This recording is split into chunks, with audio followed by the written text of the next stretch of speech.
부흥되어지는 역사를 경험했습니다.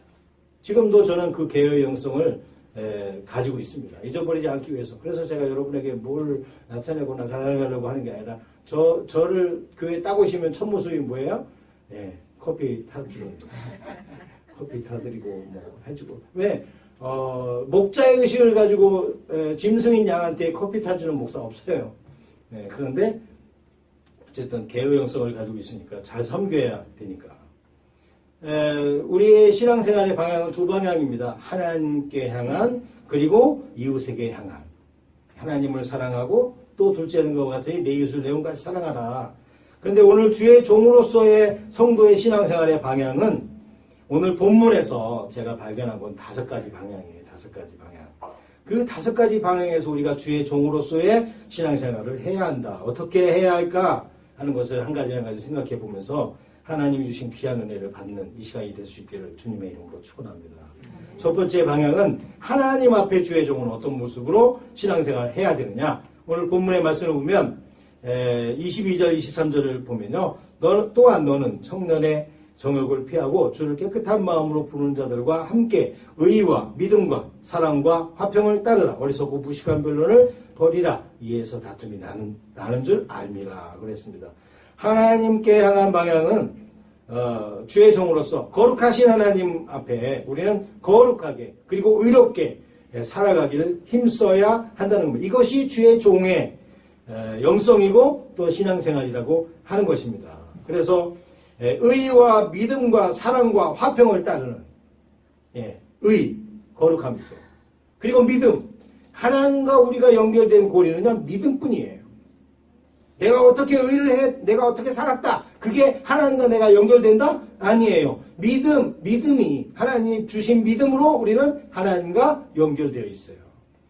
뭐 어떤 전자제품이 잘 되다가 안 되잖아요. 제가 나름 잘 고치는다고 소문이 났는데요. 그게 뭐냐면 원리가 간단해요. 잘 되던 게 안 된다. 그럼 접촉불량이에요. 접촉불량. 접촉이 안 되니까. 그리고 접촉이 제대로 되는데도 안 된다. 그러면 거기 휴즈가 어디 나갔거나 둘 중에 하나예요. 그러면 그거 한번 확인해 보면, 그리고 뭐 금방 안 된다고 은박지 갖다가 이렇게 싸가지고 한번 껴서 하면 안 되는 게 되더라고요. 그러니까 목사님 잘 고치네요. 아니 잘 고치는 게 아니라 그냥 그거 접촉이 안 돼서 그러는 거지. 잘 되는 게 안 되는 거예요. 그럼 우리가 뭐가 되다 안 되다. 그러면 그럼 하나님과 우리가 접촉이 불량인 거예요. 그러니까 하나님으로부터 은혜와 그리고 은혜를 공급받고 하나님이 역사해 주시고 함께 해주시고 또 응답해 주시는 역사가 계속해서 우리 소통이 되고 교통이 되고 이루어져 가야 되는데 그게 접촉이 불량되면, 그러니까 믿음으로 거룩함으로 우리가 뭘로 거룩해질 수 있어요? 믿음으로 거룩해질 수 있는 거예요. 우리가 얼마나 거룩하게 살 수 있어요? 뭐 한 번은 어쩌다. 그런데 또 다시 돌아가요. 그게 우리의 연약함이에요. 그런데 믿음으로 하나님 바라보고 믿음으로 회개하고 믿음으로 살아가려고 힘쓰고 애쓰고 하다 보면 하나님께서 우리에게 거룩함을 부어주시고 덧입혀주시고 그 보혈로 덮어주시니까 우리가 거룩하게 하나님 앞에 설 수 있는, 연결될 수 있는 우리들이 될 수 있다라고 하는 것입니다. 사도 바울은 빌립보서 3장 7절에서 9절에 이렇게 고백합니다. 그러나 무엇이든지 내게 유익하던 것을 내가 그리스도를 위하여 다 해로 여길 뿐더러 또한 모든 것을 해로 여김은 내 주 그리스도 예수를 아는 지식이 가장 고상하기 때문이다. 내가 그를 위하여 모든 것을 잃어버리고 배설물로 여김은 그리스도를 얻고 그 안에서 발견되려 함이니 내가 가진 의는 율법에서 난 것이 아니요 오직 그리스도를 믿음으로 말미암은 것이니 곧 믿음으로 하나님께로부터 난 의라. 하나님께로부터 의를 얻는 거지 내가 의를 내가 스스로 나타낼 수 있는, 우린 자체 발광이 안 돼요. 하나님께로부터 빛을 받아야 그 빛을 반영해주는 반영체지 자체 발광이 되는 게 아니에요. 그러게 우리의 의와 의의 거룩함은 하나님으로부터 덧입을 때, 하나님과 연결되어서 이렇게 하나님 앞에 우리가 믿음으로 살아가려고 할 때 결국 그 빛의 영향력이 우리에게 임하게 되고 그 빛을 발할 수 있도록 역사해 주시는 하나님 역사가 있다 하는 것입니다. 그래서 하나님 앞에 날마다 믿음으로 서야 된다. 믿음으로 산다는 게 뭡니까? 하나님의 말씀과 뜻을 쫓아서 따라서 살아가는 것이 믿음으로 사는 거예요. 믿음은 그냥 생각으로 깨닫거나 마음으로 인정하고 여기까지는 우리 잘해요. 말씀 듣다 보면 고개도 끄덕거리고요. 아멘도 하고요. 또 그렇구나 하고 그렇게 깨닫고 갑니다. 근데 문제는 뭐냐? 사람이 안 된다는 거예요. 사람이. 깨달았다 보면 그 사람대로 그 깨달은 대로 살아야죠. 진짜 믿는 사람은요. 그 깨달은 말씀 또 받은 말씀대로 사는 게 그게 진짜 믿는 것이라고 하는 거예요. 종인데 나는 종입니다. 이런 정체성을 가지고 있어요. 근데 주인이 뭘 시켜요. 근데 자기 마음대로 해요. 종은 아니잖아요. 종이 아니잖아요. 그러면 종은 주인이 시켜요. 내 생각과 달라요. 그렇지만 주인이 말씀하시는 그 말씀대로 이건 순종이라고 말하기보다는 복종하는 거예요. 복종. 내 생각과 틀리지만 주인님 말씀이니까 그분이 나의 주인이니까 나는 종이니까 나는 그대로 갈 수밖에 없다. 할 수밖에 없다. 그게 믿음인 것입니다. 그렇게 하나님 앞에 믿음으로 살아갈 때 우리가 종으로서의 신앙생활을 하게 된다. 그 다음에 자기 자신에게는 어떻게 살아야 합니까? 자기 자신에게는 진실한 신앙생활을 해야 합니다. 오늘 본문에 보면 따르라는 말씀이 22절에 나옵니다. 따르라. 예, 자신을 주인으로 생각하면 따르는 삶을 살아가지 않죠. 내가 주인인데 뭘 따라요? 내 생각대로 살면 되는 거지. 그런데 종은 따릅니다. 누굴 따라요? 주인을 따릅니다. 주인의 말씀을 따릅니다. 주인의 뜻을 따릅니다. 주인이 방향을 가리키면 그쪽으로 갑니다. 요나 같은 사람은 어떤 말을 해요? 당신은 누구냐? 배 밑창에서 잠자다가 제비 뽑혀가지고 이제 그렇게 너는 누구냐 물으니까 나는 하나님 히브리 사람이고 하나님을 경외하는 사람이래. 하나님을 경외한다라고 하는 말을 쓸 때는요. 하나님 말씀대로 니느웨로 가라 그러면 니느웨로 가면서 나는 경외한다라고 말해야 되지. 다시스로 도망가면서 나는 경외한다. 하나님 경외하는 사람이다 라고 말하면 누가 인정하겠느냐는 거죠. 하나님을 두렵고 떨리는 마음으로 존경하고 따르는 경외함을 가진 사람은 하나님 말씀을 따라 삽니다. 따라 살아요. 그리고 하나님은 언제나 말씀하실 때 그냥 이렇게 네가 알아서 해봐. 그렇게 하시지 않고 나처럼 이렇게 해라. 하고 본을 보여주세요. 언제나 그렇게 말씀하세요. 내가 주와 선생이 되어 너희 발을 씻긴 것처럼 너희도 서로 발을 씻겨줘라. 내가 너희를 용서한 같이 너희도 서로 용서해라. 언제나 그렇게 말씀하세요. 내가 이렇게 본을 보인 것처럼 너도 그렇게 해라. 그러면 우리는 어떻게 해야 돼요? 물어볼 필요가 없어요. 주님은 어떻게 하셨지? 하고 묵상해보고 그대로 하면 되는 거예요. 얼마나 쉬워요. 네가 알아서 해. 그러면 어렵죠. 근데 나처럼 해봐라. 요렇게. 이게 신앙생활이에요. 요렇게. 사치기 사파보고 똑같은 거예요. 앞에 사람 것만 주목하면 돼요. 어떻게 했네. 이 사람이 어떻게 했느냐. 그럼 그대로 따라하면 되고 이렇게 했으면 이렇게 하면 되는 거고. 주님은 그렇게 언제나 우리에게 본을 보여주시고 그렇게 하기를 요청하시고 원하시는 주님이라는 것을 여러분 믿으시기 바랍니다. 주님을 따라가세요. 사도 바울 같은 사람은 나를 본받아라, 나를 따라라 그렇게 말하지만 목회자로서 그렇게 말할 수 있어야 되는데 그렇게 말하기는 좀 부끄럽고 어쨌든 주님을 따라가세요. 주님은 그렇게 말씀 속에서 우리에게 어떻게 살아야 할 것인지를 그렇게 보여주고 있습니다. 세상 사람들한테 인정받길 좋아하는 게 모든 사람들의 똑같은 마음일 거예요. 그런데 세상 사람들에게 인정받는 것보다 나 자신이 나 스스로를 인정할 수 있는 그런 삶을 사는 게 정말 훌륭한 삶일 거예요. 그리고 나 자신이 나를 인정하는 그런 삶보다 더 훌륭한 삶은 하나님께 인정받는 삶. 내가 나는 믿는 사람이다 이렇게 아무리 강조하고 말할 수 있어도 하나님이 나는 너를 모른다. 마태복음에서 그렇게 말하잖아요. 주여 주여 하는 자가 천국에 갈 것이 아니라 하나님 아버지 뜻대로 행하는 자라야 천국에 갈 수 있다.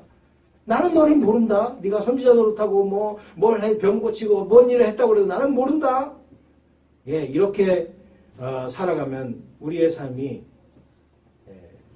무엇으로 보상을 받겠습니까? 하나님 앞에 인정받는 신앙생활, 그건 따르는 신앙생활이에요. 진실한 믿음, 그거 뭡니까? 말만 하고 삶은 따라가지 않는, 진실하다고 볼 수 없어요. 내가 믿습니다라고 말했으면 믿음대로 살아가는 거. 그게 종의 의식을 가지고 있을 때 그와 같은 삶을 살아갈 수 있다는 거죠. 주인의 뜻을 따라서.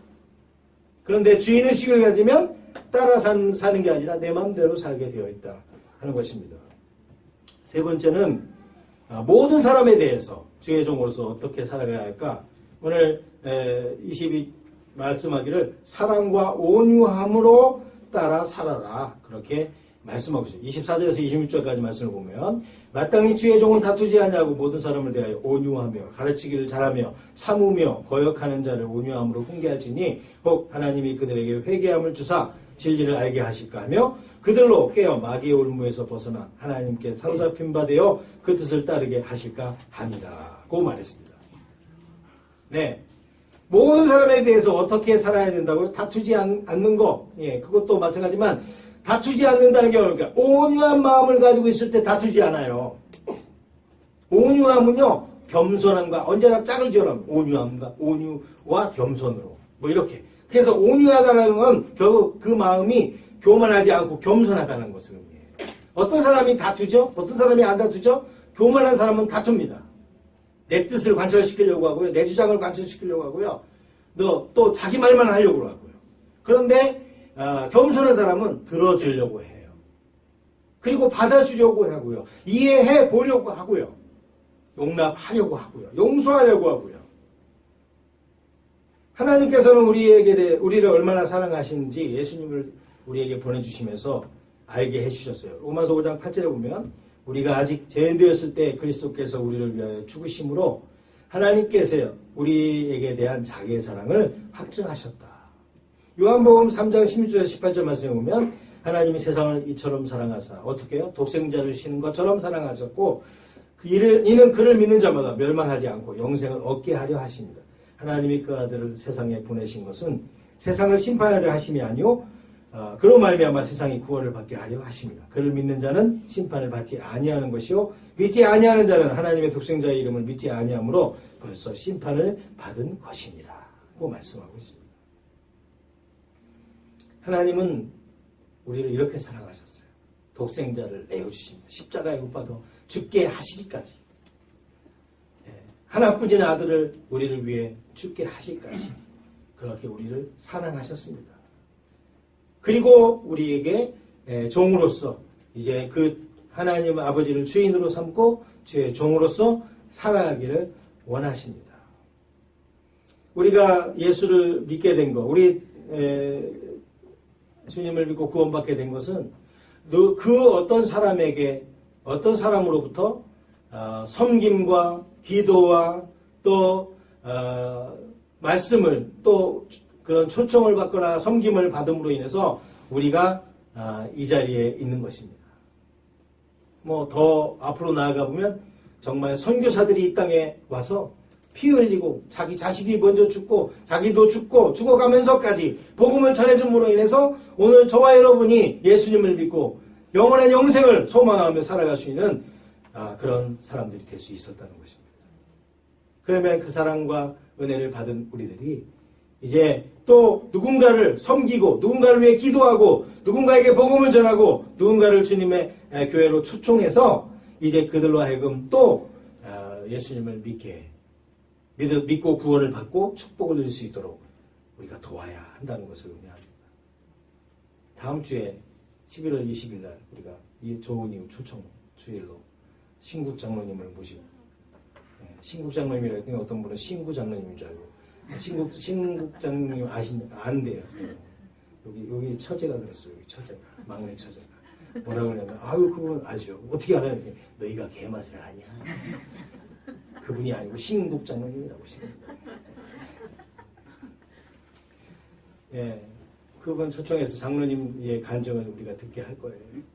여러분 정말 우리는 그분들을 구원할 수 없어요. 우리가 그렇게 삶의 본을 못 보였고요. 그렇지만 섬기고 기도하고 그리고 모셔오면 또 하나님께서 장로님의 간증을 통해서 또 예배를 통해서 그 사람들의 마음을 붙잡아 주시면 그분들이 믿음으로 주님 앞에 또 구원받는 자들이 될 수 있을 수 있다는 것입니다. 누군가가 우리에게 그렇게 해줬기 때문에 우리가 구원을 받아요. 저도 예수를 처음 믿게 된 게 우리 동네에 경트리오가 있어요. 잘 친하던 여자